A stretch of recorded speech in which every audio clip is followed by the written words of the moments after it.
तरफ आइन के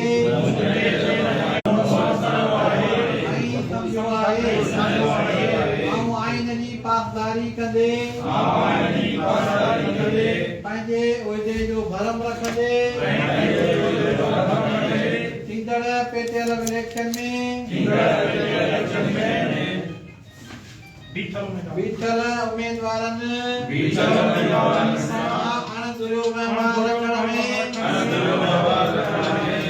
पंहिंजूं सभई सलाहियतूं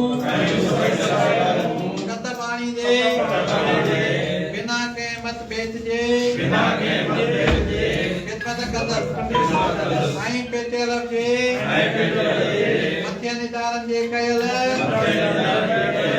फैसलनि खे दिलि सां क़बूल कंदसि ऐं उन्हनि ते अमल करण जो पाबंद हूंदसि। अल्लाह ताला मुंहिंजो हामी व नासिर रहंदो। मुबारक।